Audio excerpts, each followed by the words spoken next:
ভারপ্রাপ্ত চেয়ারম্যান তারেক রহমান কয়েকদিন পূর্বে বিবিসি বাংলার সাথে একটি সাক্ষাৎকার দিয়েছিলেন। সেই সাক্ষাৎকারটি এলাকার জনগণকে দেখানোর জন্য এই এলাকার বাড়িওয়ালা যে উদ্যোগ নিয়েছেন, এই জন্য এলাকার বাড়িওয়ালা ভাই বোনদেরকে আমি আন্তরিকভাবে ধন্যবাদ জানাচ্ছি। সংগ্রামী সাথী বন্ধুরা, গত 16 বছর আমরা একটি ফ্যাসিস্ট সরকারের নিয়ন্ত্রণে ছিলাম। একটি ফ্যাসিস্ট সরকার বাংলাদেশের মানুষের বুকের উপরে বসেছিল।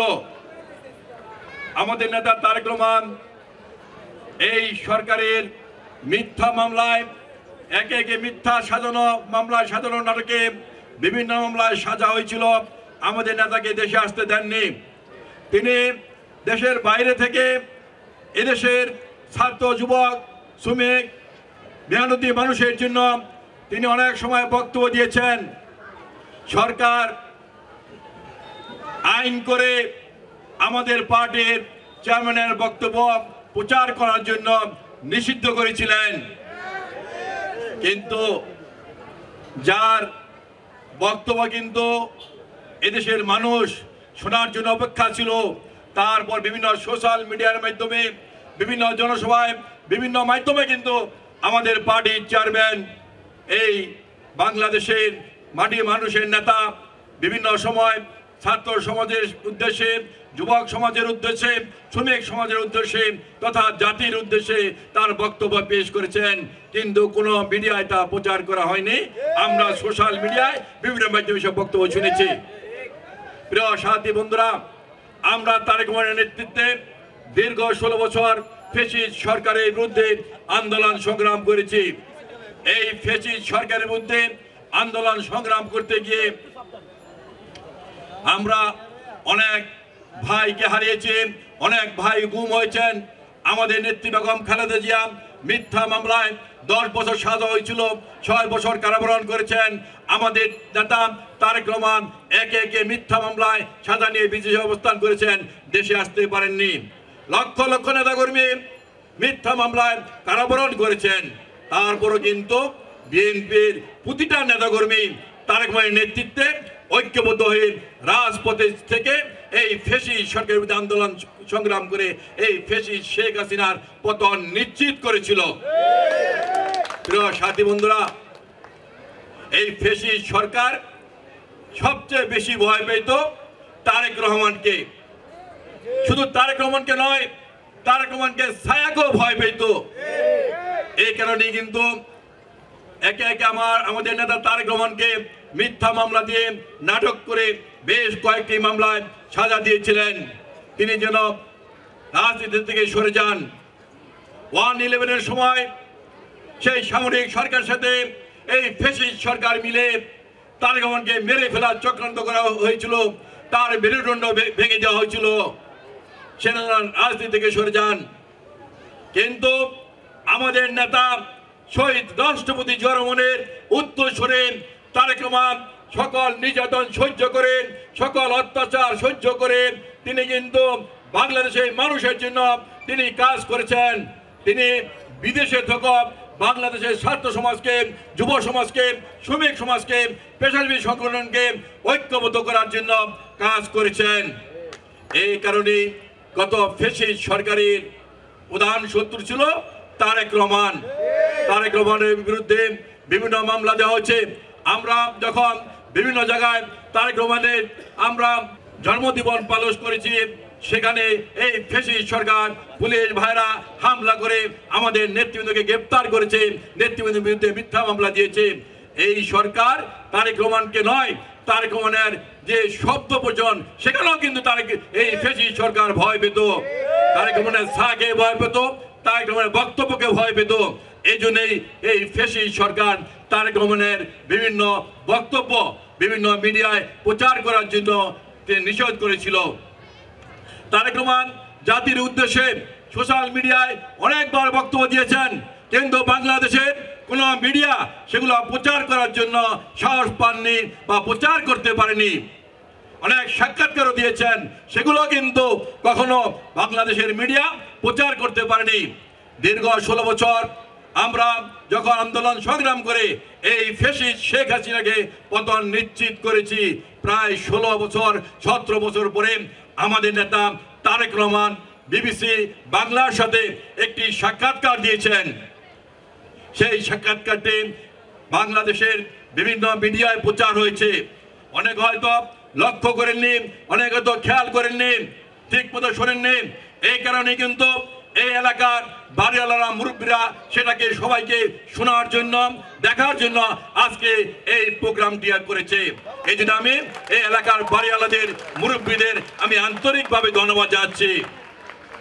প্রিয় সাথী বন্ধুরা, যে কথাটি এখন বিভিন্ন রাজনৈতিক দল বলছে, এই কথাটি অনেক আগেই আমাদের নেতা তারেক রহমান ভেবেছেন। যারা এখন ভাবছেন, আমাদের নেতা অনেক আগেই ভেবেছেন বলেই 5ই আগস্টের 2 বছর পূর্বে আমাদের নেতা তারেক রহমান এই দেশকে মেরামতের জন্য 31 দফা তিনি ঘোষণা করেছেন। যে 31 দফার ভিতরে বাংলাদেশের সকল সংস্কার, সকল সমস্যার সমাধান আছে। আর আপনারা এখন বলছেন, কিন্তু আমাদের নেতা আজ থেকে 3 বছর আগে এই কথাগুলো বলেছেন, রাষ্ট্রকে সংস্কার করতে হবে, সংস্কার করার জন্য এই 31 দফা দরকার। আর বলেছেন, বাংলাদেশের মানুষ যদি বিএনপিকে ভোট দেয়, বিএনপি যদি আল্লাহর রহমতে ক্ষমতায় আসতে পারে, তাহলে এই 31 দফা পূর্ণ করে বাংলাদেশের সকল সমস্যার সমাধান করা হবে। প্রিয় সাথী বন্ধুরা, আপনারা দেখেছেন বিবিসি বাংলায় আমাদের নেতা যে বক্তব্য দিয়েছেন, সাক্ষাৎকারটি দিয়েছেন, তিনি কিন্তু সেখানে বিএনপির ভারপ্রাপ্ত চেয়ারম্যান হিসেবে সাক্ষাৎকার দেননি। তিনি দিয়েছেন জাতীয়তাবাদী শক্তির একজন প্রতীক হিসেবে, তিনি দিয়েছেন বাংলাদেশের একজন নেতা হিসেবে, বাংলাদেশের এই 18 কোটি মানুষের নেতা হিসেবে সাক্ষাৎকার দিয়েছেন। তিনি রাগ বিরাগ সম্পূর্ণ কিছু খুব সম্পূর্ণ কিছু তিনি উপেক্ষা করে তিনি দেশের কল্যাণের জন্য তিনি সাক্ষাৎকার দিয়েছেন। তাকে নির্যাতন করা হয়েছিল, তার মেরুদণ্ড ভেঙে দেওয়া হয়েছিল, তাকে মেরে ফেলার চক্রান্ত করা হয়েছিল, তাকে একে একে মিথ্যা মামলা দিয়ে এই ফ্যাসিস্ট সরকারের ক্যাঙ্গারু কোর্টের মাধ্যমে তাকে সাজা দিয়েছিল। তারপরে কিন্তু আমাদের নেতা তারেক রহমান রাগ ক্ষোভ বিরাগ সব ত্যাগ করে দেশের স্বার্থে সবার কল্যাণে তিনি সাক্ষাৎকার দিয়ে বক্তব্য দিয়েছেন। তিনি বলেছেন, আসুন সবাই মিলে দেশকে গড়ি, সবাই মিলে দেশকে এগিয়ে নিয়ে যাই। এটা হলো একজন দেশ নায়কের বক্তব্য। প্রিয় সাথী বন্ধুরা, তাই আমি বলতে চাই, আগামী বছর ফেব্রুয়ারি মাসে একটি নির্বাচন হবে। আমাদের নেতা তারেক রহমান পরিষ্কার ভাষা বলেছেন, বাংলাদেশের মানুষ যাকে ভোট দিবে সেই ক্ষমতা আসবে, সেই সরকার গঠন করবে। আর বাংলাদেশের মানুষ যদি বিএনপিকে ভোট দেয়, ধানের শীষে ভোট দেয়, তাহলে বিএনপি সরকার গঠন করবে, মানুষের সেবা করার জন্য কাজ করবে, মানুষের সেবা করার জন্য সরকার গঠন করবে। মানুষকে বিএনপি সরকারকে জনগণের সেবক হিসাবে তিনি পরিচালিত করবেন। প্রিয় সাথী বন্ধুরা, এই দলটি কিন্তু এর আগে বাংলাদেশের নির্বাচনে 3 বার অংশগ্রহণ করেছিল। এই দলটি একবার 3টি আসন পেয়েছে, একবার 7টি আসন পেয়েছে, একবার 10টি আসন পেয়েছে। তারা কিন্তু ক্ষমতা আসতে পারেনি, আর বাকি সব আসনে তাদের জামানত বাজেয়াপ্ত হয়ে গিয়েছিল। প্রিয় সাথী বন্ধুরা, তারা জানেন নির্বাচন হলে তাদের কোনো লাভ নেই, এই জন্য তারা নির্বাচন বানচাল করতে চান। প্রিয় সাথী বন্ধুরা, এই দলটির আমির ডাক্তার শফিক সাহেব, তিনি সিলেট বিভাগ থেকে 3 বার নির্বাচন করেছিলেন। 3 বারই তার জামানত বাজেয়াপ্ত হয়ে গিয়েছিল। একবার 12,000 ভোট পেয়েছেন, একবার 15,000 ভোট পেয়েছেন, একবার 17,000 ভোট পেয়েছেন। তিনি কিন্তু 3 বারে 50,000 ভোটও তিনি পাননি। আর তার প্রতিদ্বন্দ্বী তিনি প্রথমবারেই 2.5 লক্ষ ভোট পেয়েছিলেন। অর্থাৎ এই ডাক্তার শফিক তার এলাকায় এর আগেও 3 বার জয়লাভ করতে পারেনি, ভবিষ্যতে কখনো জয়লাভ করতে পারবে না।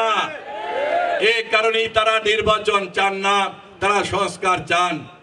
আমরা পরিষ্কার ভাষায় বলতে চাই, বিএনপি সংস্কার চাই, তবে সংস্কার একবারে কখনো হয় না। সংস্কার একটি চলমান প্রক্রিয়া। যতদিন দেশ থাকবে, যতদিন পৃথিবী থাকবে, ততদিন সংস্কারের কাজ সময়ের তাগিদে চলতেই থাকবে। তাই সংস্কারের নাম বলে তারা নির্বাচন বানচাল করতে চায়। আমরা বলেছি উৎসব যার যার, নিরাপত্তা সরকারের। আমরা কেউ যেন কাকে বাধা নিতে না পারে, আমরা সেই ব্যাপারে লক্ষ্য রাখবো, সহযোগিতা করব। এটা পরিষ্কার কথা, এখানে কোনো ভেজাল নেই। কিন্তু একটি দল, যে দলটি স্বাধীনতার বিরুদ্ধে ছিল, এই দলটি মন্দিরে গিয়ে বলেন রোজার পূজা, মুদ্রার এপিঠ আর ওপিঠ। এটা কি হতে পারে? আবার বলেন রাম, শাম, মোহাম্মদ, আলী সবাই শান্তির প্রতীক। এটা কি হতে পারে? তাহলে ধ্বংসকে তারা, ইসলামকে তারা ধ্বংস করে দিচ্ছে, ইসলামকে বিকৃত করছে। তারা বলেন তাদের বিরুদ্ধে কথা বলা হলে, কোরআনের বিরুদ্ধে কথা বলা হবে, তাদের বিরুদ্ধে কথা বলা হলে ইসলামের বিরুদ্ধে কথা বলা হবে। অর্থাৎ তারা ইসলামের নাম ভাঙিয়ে তারা আজকে ক্ষমতায় যেতে চায়। গত কয়েকদিন আগে দেখেছি তারা, এই দলটি একটি মসজিদে সমাবেশ করছে। এলাকাবাসী তাদেরকে সমাবেশ করতে দেননি।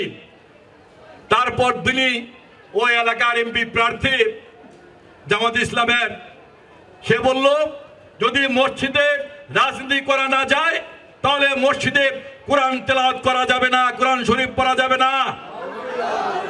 এসব নেতাদেরকে, এসব দলকে এদেশ থেকে বিদায় করতে হবে।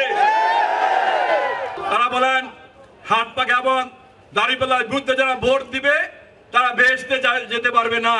ধিক্কার জানায় এইসব বক্তব্যকে। আজকে তারা ইসলামের নাম ভাঙিয়ে আজকে তারা ক্ষমতায় যেতে চায়। ইসলামকে আজকে তারা বিকৃত করা হচ্ছে, ইসলামী মূল্যবোধকে আজকে তারা ধ্বংস করে দিচ্ছে। তাই আজকে এই বাংলাদেশের 95 মানুষ মুসলমান, এই মুসলমান ভাইদের প্রতি আমার আহ্বান থাকবে, যারা ইসলামকে বিকৃত করছে, যারা ইসলামকে ধ্বংস করার পায়তারা করছে, যারা বাংলাদেশের মাটিতে ইসলামী মূল্যবোধকে ধ্বংস করার চেষ্টা করছে, আসুন সবাই মিলে এদেরকে এদেশ থেকে বিতাড়িত করি। এদেশ থেকে বিতাড়িত করে বাংলাদেশের গণতন্ত্র, ইসলামী ঐক্য, ইসলামী মূল্যবোধ